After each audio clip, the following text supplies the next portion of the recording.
And then knowing, of course, that you've got 2 more books coming, are you saving the information from the folks that you found worthy of pitching to? Okay, it didn't work out this time, but maybe I come back to you around book 2?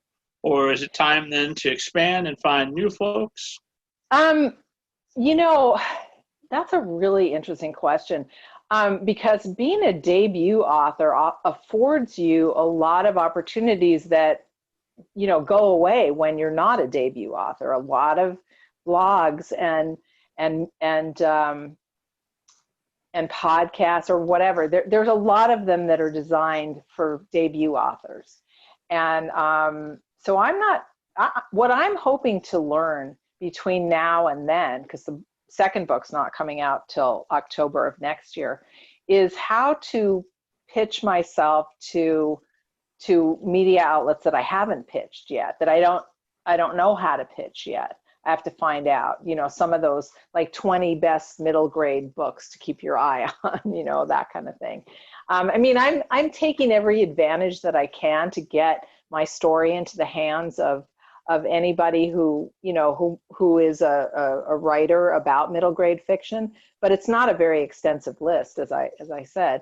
I have been turned down by either turned down or just never heard back from, despite multiple follow-ups, which I'm very good at, as you know. I do. I would definitely attempt to go back to some of them. One of them that I pitched that I was dying to get an interview on, or a review, I just saw on their website, they decided you have to pay for it now. And I'm like, okay, cross that one out. I mean, people think you have to pay for publicity. Don't do it. Do not do it. That's marketing. That's what marketing and advertising are. Don't do it for publicity. You don't have to. I have never charged an author, and this has never come up, but an author wanted to offer me money. That would be swell, please.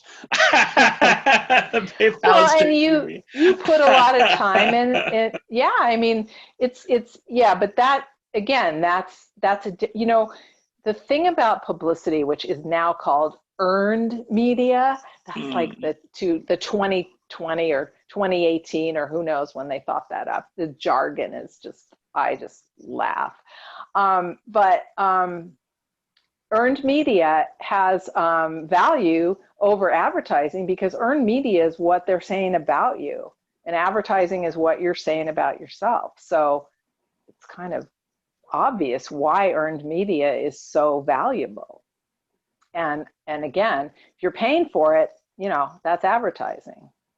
And I should assure esteemed audience that, just joking, I would never charge authors. I wouldn't feel good about myself or the conversations that we're having. So okay. So I was curious. You sit down, you make out your publicity plan, you're starting to act on it, and then COVID-19 comes along and throws to the wind all of our plans for the year.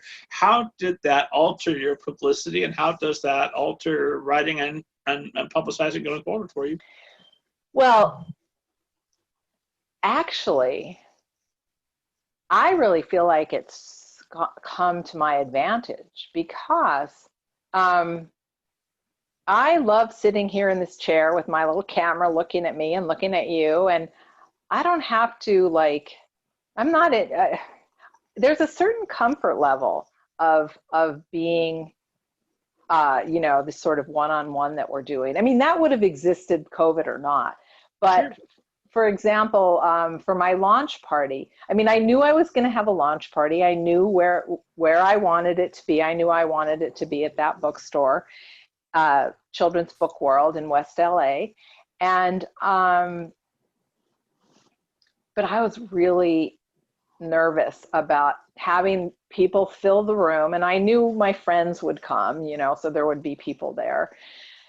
And standing up and, you know, it's like, maybe I should get a podium so I can grab on. I mean, this is from a former actress, right? It's such a contradiction.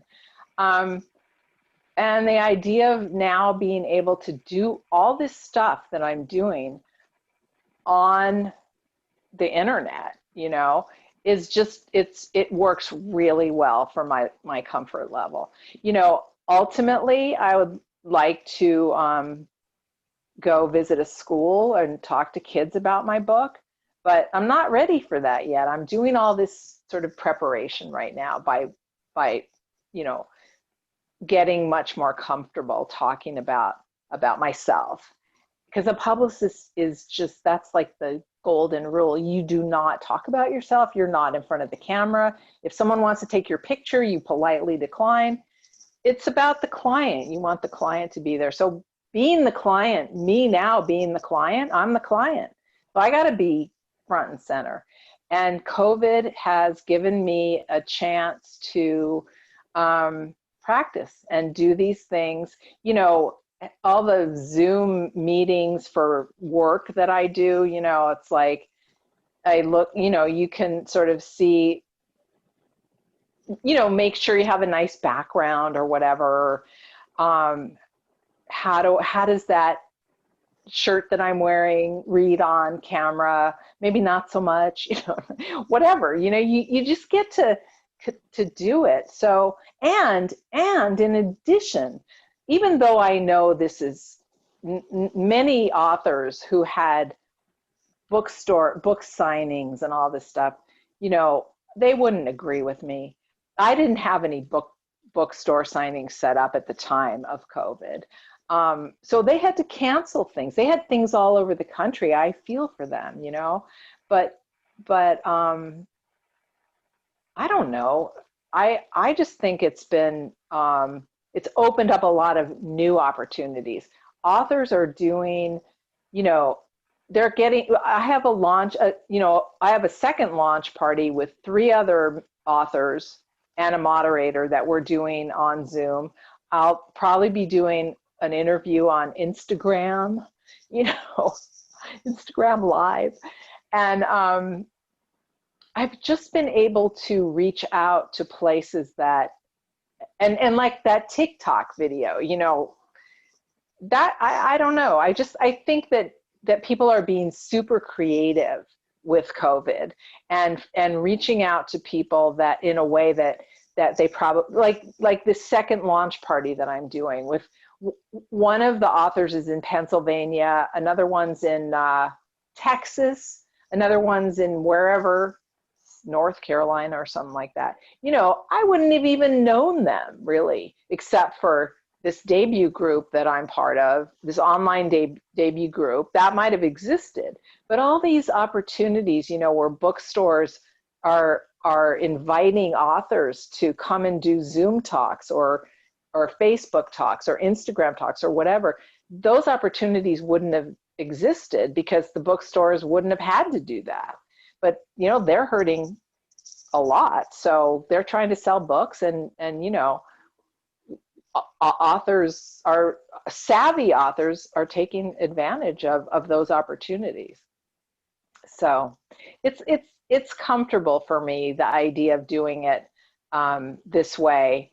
And I know I'll eventually get comfortable enough to attempt some kind of a book signing. I'm always afraid, like, what if no one shows up? That's like my biggest fear. So. I can personally, I've done a very busy book signing, and I've done the nobody's there except my mom book signing, literally my mom. And you survive it. You pick yourself up, you dust yourself off, you say, well, I've got that experience. I have that anecdote if it ever comes up, and you know, you don't die. Has anyone ever written a novel about being an author? And probably, I just have never heard of it. There are so many books in the world, I'm sure. I'm sure. I don't mean how-to books. I mean just like, you know, an author who, I'm sure, in fact, William Goldman, I feel like he wrote a book about that. So